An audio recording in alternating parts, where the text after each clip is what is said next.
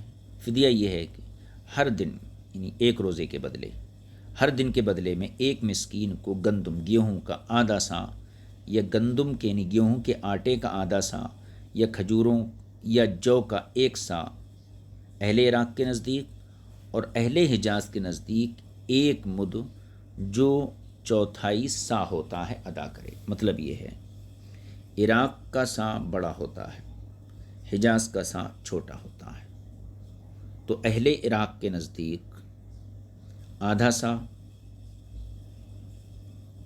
گندم یعنی گیہوں، یا جو ہے کہنا چاہیے گیہوں کا آٹا، یا اور کھجور اور جو کا ایک سا۔ تو کھجور جو کو ابھی ذرا موقوف کر دیجیے، صرف گندم کو لیجیے، گندم کا آدھا سا ایک روزے کا فدیہ ہے۔ یہ کس کے نزدیک؟ اہل عراق کے نزدیک، اور اہل حجاز کے نزدیک ایک مد، ایک روزے کا فدیہ۔ ایک مد کتنا ہوتا ہے؟ چوتھائی سا، یعنی ایک سا کا چوتھا حصہ۔ تو اہل عراق کے نزدیک آدھا سا فدیہ ہے گیہوں، اور اہل حجاز کے یہاں ایک مد یعنی چوتھائی سا یہ فدیہ ہے۔ یہ واجب فدیے کی مقدار ہے۔ پھر واجب مقدار دینے کے ساتھ ساتھ اگر کوئی شخص اپنی خوشی سے کچھ زیادہ دے دیتا ہے تو وہ خوشی سے زیادہ دینا اس کے لیے بہت اچھا ہے، یعنی مستحب اور افضل ہے، واجب نہیں ہے۔ ایک قرأت میں مسکین کو جمع کے صیغے کے ساتھ مساکین پڑھا گیا ہے، یعنی فدیۃ و طعام و مساکین۔ اس قرأت کو دیکھتے ہوئے آیت کریمہ کا معنی یہ ہوگا کہ اپنے روزوں کا مسکینوں کو فدیہ ادا کریں، کیونکہ جمع کا مقابلہ جب جمع سے کیا جاتا ہے تو وہاں ایک کے حصے میں ایک آتا ہے، لہذا ایک روزے کے بدلے ایک مسکین کو فدیہ دینا لازم ہوا اس قرأت کی مناسبت سے۔ اب یہاں تیسری چیز، روزے کا جو فدیہ ہے، روزے کا فدیہ کس سے دیا جاتا ہے؟ گیہوں سے، جو سے، کھجور سے۔ تو اہل اصول یعنی اصول فقہ کی زبان میں اس کو قضا بمثل غیر معقول کہتے ہیں۔ ایک ہوتی ہے قضا بمثل، جیسے کسی کے روزے چھوٹ گئے، اب روزوں کی قضا وہ روزے سے کر رہا ہے، تو قضا بمثل معقول ہے یہ کہ یہ روزوں میں وہ روزوں میں مناسبت ہے۔ لیکن روزے چھوٹے ہیں اور قضا کی جا رہی ہے کھانا کھلا کر، تو روزے میں اور فدیے میں کوئی جو ہے مشابہت نہیں ہے، کیونکہ روزہ کسے کہتے ہیں؟ اکل و شرب و جماع سے رک جانا، اور فدیہ جو دیا جاتا ہے اس میں بھوکوں کو کھانا کھلایا جاتا ہے، تو کھانا کھلانے میں اور بھوکے رہنے میں کوئی مناسبت نہیں ہے۔ اس لیے روزے کا اگر فدیہ دیا جاتا ہے تو یہ اصول فقہ کی زبان میں قضا بمثل غیر معقول اس کو کہا جاتا ہے، کیونکہ روزہ اور فدیے میں عقلاً کوئی مماثلت یعنی کوئی مشابہت نہیں ہے۔ روزے میں بھوک پیاس اور جمع سے رکنا ہے، اور اس کے بدلے میں جو بطور قضا دیا جا رہا ہے وہ غریب اور مسکین کو کھلانا ہے۔ بھوکا رہنے کی مثل کھانا کھلانا نہیں بن سکتا، اس لیے یہ مثل غیر معقول ہے۔ لیکن نص قرآنی سے یہ ثابت ہے، اس لیے خلاف قیاس ہونے کے باوجود اسے تسلیم کرنا پڑے گا۔ یعنی ہونا تو یہ چاہیے تھا کہ روزہ اگر چھوٹ گیا تو روزے کی قضا ایسی چیز کے ذریعے ادا کی جاتی ہے جو روزے جس کے اندر بھوک کا تصور ہوتا، لیکن یہاں تو بالکل برخلاف ہے۔ لیکن چونکہ یہ نص قرآنی سے ثابت ہے، لہذا خلاف قیاس ہونے کے باوجود اسی کو تسلیم کیا جائے گا۔ اب اس پر ایک اعتراض کیا جا سکتا ہے۔ اعتراض یہ ہے، اگر یہ اعتراض کیا جائے کہ جب یہ فدیہ خلاف قیاس ہے، یعنی روزے کا جو فدیہ دیا جاتا ہے، گیہوں وغیرہ دیے جاتے ہیں، کھانا کھلایا جاتا ہے ایک مسکین کو، تو یہ خلاف قیاس ہے، تو پھر جو چیز خلاف قیاس ہوتی ہے اسے وہیں تک رکھا جانا چاہیے تھا جہاں تک شریعت نے اجازت دی۔ تو شریعت کہاں تک اجازت دی؟ صرف روزوں کے معاملے میں اجازت دی ہے، اس پر کسی دوسرے کو قیاس نہیں کرنا چاہیے۔ یہ قاعدہ بھی ہے کہ جو چیز خلاف قیاس نص سے ثابت ہو اس کو بقدر ضرورت رکھا جائے گا، اس کے اوپر دوسری چیز کو قیاس نہیں کیا جائے گا۔ یہ اصل ہے، اور یہ اصل احناف کے پاس بھی ہے۔ تو صاحب کتاب کہتے ہیں جب اصل یہ ہے تو پھر تم یعنی احناف نماز کے بارے میں فدیہ واجب کیوں کرتے ہو جبکہ اس کے بارے میں کوئی نص موجود نہیں ہے؟ یعنی نماز کا فدیہ یہ ہے کہ جب کوئی شخص فوت ہو جائے اور اس پر نماز کی قضا ہو اور وہ مرتے وقت اپنے وارثوں کو فدیہ ادا کرنے کی وصیت کر جائے، تو احناف کے نزدیک صحیح یہ ہے کہ اس کی طرف سے ایک ایک نماز کا فدیہ ادا کرنا پڑے گا۔ یہ احناف کا موقف ہے، اور وہ فدیہ جو نماز کا ادا کیا جائے گا رمضان کے روزے کی قضا میں دیے گئے فدیے کے برابر ہوگا، یعنی آدھا سا، ایک نماز کے بدلے آدھا سا۔ تو ہم نے چونکہ نماز کے سلسلے میں بھی فدیے کو جائز قرار دیا، تو ہم پر یہ اعتراض ہے کہ روزے کا جو فدیہ دیا گیا یہ خلاف قیاس ہے، اس پر دوسرے مسئلے کو قیاس نہیں کر سکتے، حالانکہ تم لوگوں نے یعنی احناف نے روزوں کے فدیے کے اوپر نماز کا فدیہ قیاس کر کے حکم دے دیا، ٹھیک ہے، اور اس کی کوئی دلیل نہیں ہے، قرآن سے نص کوئی موجود نہیں ہے۔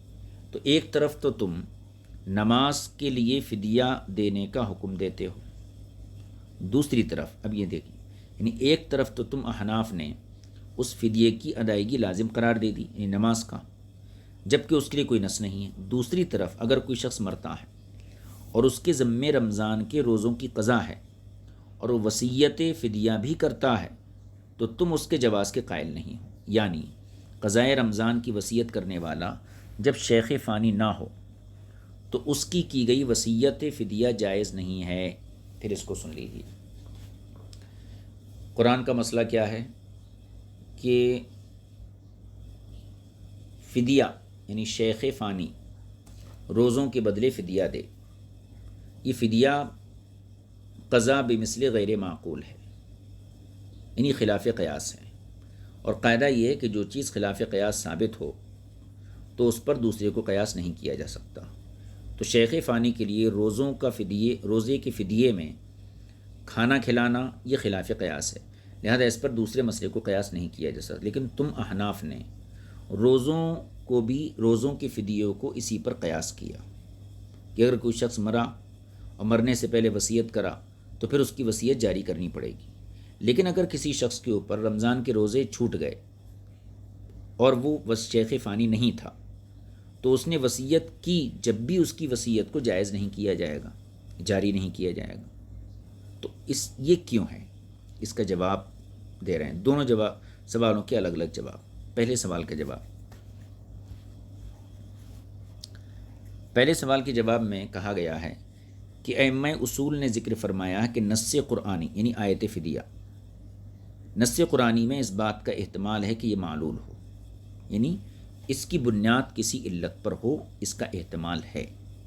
پہلے کیا گیا تھا؟ خلاف قیاس ہے، اور نماز روزے کے مثل بلکہ اس سے بھی اہم ہے، لہٰذا ہم نے احتیاطاً نماز میں فدیے کا حکم دیا ہے۔ مطلب یہ ہے کہ روزے کی بنسبت نماز روزے سے زیادہ اہم ہے۔ جب اللہ تعالیٰ روزوں کے لیے فدیے کا حکم دیا تو نماز کے لیے بھی فدیے کا حکم ہونا چاہیے، کیونکہ نماز روزے سے زیادہ اہم ہے۔ اور اللہ تعالیٰ کے فضل و کرم سے ہمیں اس کے قبول کی امید ہے۔ امام محمد نے زیادات میں فرمایا ہے کہ انشاءاللہ یہ فدیہ اس کی نمازوں کی قضا بن جائے گا۔ تو اس میں دیکھیے امام محمد نے اللہ کی مشیت سے اس کو معلق کر دیا، یعنی اللہ نے اگر چاہا اور اسے قطعی اور یقینی بدلہ قرار نہیں دیا تو یہ فدیہ اس طرح کا ہوا جس طرح کسی مرنے والے کی طرف سے اس کے چھوٹے ہوئے روزوں کے بدلے میں اس کے وارث اپنی خوشی سے روزہ رکھیں، اللہ چاہے تو قبول کرے اور چاہے تو قبول نہ کرے۔ دوسرے سوال کا جواب یہ ہے کہ ہم نے یہ حکم دلالت النص سے ثابت کیا ہے، قیاس کے ذریعے نہیں، یعنی ہم نے نماز کا فدیہ روزوں کے فدیے پر قیاس نہیں کیا بلکہ نص کی دلالت سے ایسا حکم ثابت کیا ہے۔ یہ بات ہوگی صاحب۔ وَأَن تَصُومُوا خَيْرٌ لَكُمْ،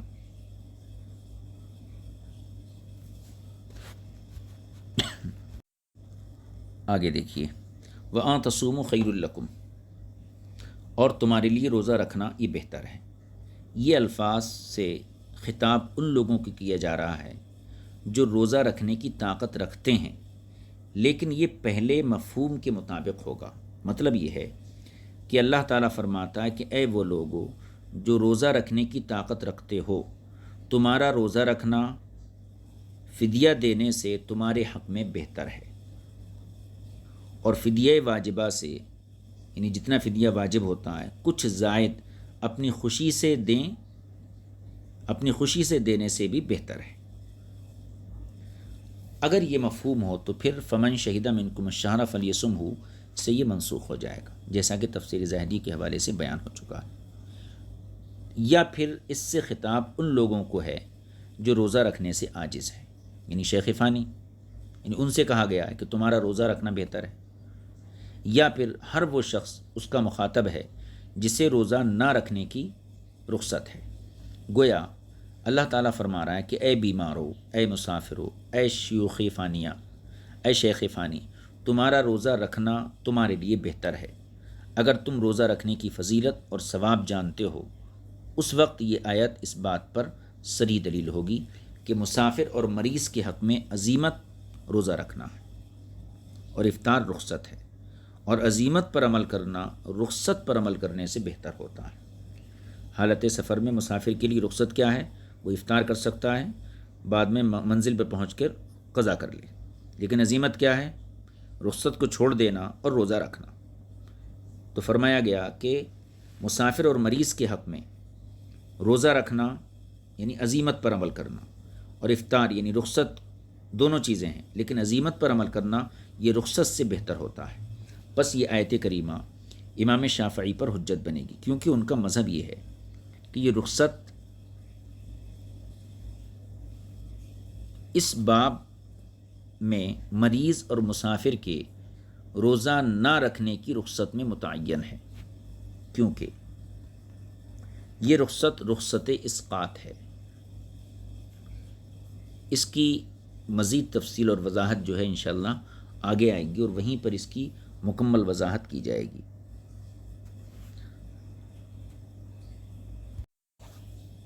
فدیہ یعنی بدلہ اور عوض کو کہتے ہیں، فدیے کا معنی بیان کیا۔ آیت مبارکہ میں فدیے کی نسبت طعام کی طرف اضافت بیانیہ ہے، فدیت و طعام، جو امام نافع اور ابن عمر نے بروایت ابن ذکوان رحمۃ اللہ علیہ پڑھا ہے، لیکن دیگر قاریوں نے اسے اضافت کے بغیر پڑھا ہے۔ بہرحال شیخ فانی کو روزے کے بدلے فدیہ دینا لازم ہے۔ شیخ فانی کے علاوہ کسی اور شخص کے لیے جسے روزہ رکھنے کی تکلیف ہوتی ہو، فدیہ دینے کا قول جاہلوں کا خیال ہے۔ ٹھیک ہے، شیخ فانی کون ہے؟ وہ ہے جسے بڑھاپے نے ایسا ضعیف اور ناتواں کر دیا ہو کہ روزہ رکھنے کی طاقت نہ رہے۔ اس کے ضعف کی علت بڑھاپا ہے۔ جب بڑھاپے کے آ جانے کے بعد اس کے زوال کی امید نہیں تو ایسے کے لیے روزے کے عوض فدیے کا حکم ہے۔ اس کے لیے کوئی عمر مقرر نہیں ہے۔ بعض 100 سالہ بوڑھے ہوتے ہیں، روزہ رکھنے کی ہمت رکھتے ہیں، بعض 70 سال میں ہمت توڑ دیتے ہیں۔ تو یہاں ایک بات خوب ذہن نشین رہے، وہ یہ کہ روزہ روزے کی طاقت نہ ہونا، ایک تو واقعی ایسا ہوتا ہے اور ایک کم ہمتی سے ہوتا ہے۔ ایک تو انسان کے اندر واقعی طاقت ہی نہیں ہے، اور ایک یہ ہے کہ طاقت تو ہے مگر ہمت نہیں ہوتی ہے، تو کم ہمتی اس کا کچھ اعتبار نہیں ہے۔ اکثر اوقات ایسا ہوتا ہے شیطان دل میں وسوسہ ڈالتا ہے جس سے آدمی سمجھتا ہے کہ روزہ مجھ سے نہیں رکھا جا سکتا، اگر رکھوں گا تو مر جاؤں گا یا بیمار ہو جاؤں گا وغیرہ وغیرہ، یہ سارے وسوسے ڈالتا ہے۔ لیکن اللہ تعالیٰ پر بھروسہ کر کے جب روزہ رکھ لیتا ہے تو تائیدی ایزدی سے، یعنی اللہ تعالیٰ کی تائید سے مکمل بھی کر لیتا ہے، اور جو خدشات آئے تھے، جو وسوسے آئے تھے، ان میں سے کوئی بھی نہ ہوا۔ پھر یہ معلوم ہوتا ہے کہ یہ تو شیطان کا دھوکہ تھا، یعنی پہلے وسوسہ آ رہا تھا میں روزہ رکھا تو مر جاؤں گا، بیمار ہو جاؤں گا، لیکن روزہ اللہ کی توفیق سے رکھ لیا اور بیمار نہیں ہوا، نہ موت آئی، تو گویا کہ یہ راز کھل گیا اس پر کہ یہ شیطان کا دھوکہ تھا۔ اس لیے ناطاقتی اور کم ہمتی واقعی ہونا چاہیے۔ دوسری بات جو شیخ فانی کے بارے میں ضروری ہے وہ یہ ہے کہ یہ ناطاقتی ہر موسم میں ہو۔ اگر گرمیوں میں روزہ رکھنے کی طاقت نہیں مگر سردیوں میں رکھ سکتا ہے تو ایسے بوڑھے کے لیے بھی فدیہ نہیں ہے، بلکہ سردیوں میں رمضان کے روزوں کی قضا واجب ہے۔ تیسری بات یہ بھی قابل غور ہے اور مد نظر رکھی جائے کہ بعض بوڑھوں کو لگاتار روزے رکھنے کی طاقت نہیں ہوتی۔ اگر ایک دن رکھیں اور 2 دن بغیر روزے کے گزاریں، کھائیں پئیں، پھر تیسرے دن کا روزہ رکھ سکتے ہوں تو ایسے عمر رسیدہ حضرات کے لیے بھی فدیہ نہیں، بلکہ جتنے رکھ سکیں اتنے رکھیں، اور جو رہ جائیں ان کی قضا کر دیں، قضا دے بعد میں قضا۔ چوتھی بات یہ بھی سامنے رکھنے کی ہے کہ جس بوڑھے کو بڑھاپے کی وجہ سے نہیں بلکہ کسی بیماری کی وجہ سے روزہ رکھنے کی طاقت نہیں ہے، اسے بھی فدیہ دینے کی اجازت نہیں، بلکہ بیماری ختم ہونے تک انتظار کرے۔ اگر بیماری ختم ہو جائے تو صحت کی حالت میں جس قدر قضا کر سکتا ہے کرے، اور اگر شفا سے پہلے ہی موت آ جائے تو اس وقت فدیے کی وصیت کر جائے۔ خلاصہ کلام یہ، فدیہ اس وقت لازم ہوگا جب کوئی شخص نہ گرمی میں، نہ سردی میں، نہ لگاتار، نہ ایک ایک کر کے وقفے سے، اور جس عذر کی وجہ سے روزہ رکھنے کی طاقت نہیں رکھتا اس عذر کے جانے اور ختم ہونے کی امید نہ ہو۔ اب یہ غالباً اس کا آخری مسئلہ ہے کہ فدیے میں کس قدر طعام یعنی کھانا دیا جائے۔ ائمہ احناف فرماتے ہیں کہ ہر روزے کے بدلے گندم کا یعنی گیہوں کا نصف سا ادا کرے، آدھا سا ادا کرے۔ امام شافعی رضی اللہ تعالیٰ عنہ کا موقف امام مزنی نے ذکر کرتے ہوئے لکھا ہے کہ گندم کا 1 مد یعنی 1 روزے کے بدلے ادا کرے، اور مد جیسا کہ اوپر بیان ہو چکا ہے کہ 1/4 سا کو کہتے ہیں۔ امام مالک فرماتے ہیں کہ میرے نزدیک کھانا کھلانا کوئی ضروری نہیں ہے، اگر کھلاتا ہے تو اچھا کرتا ہے۔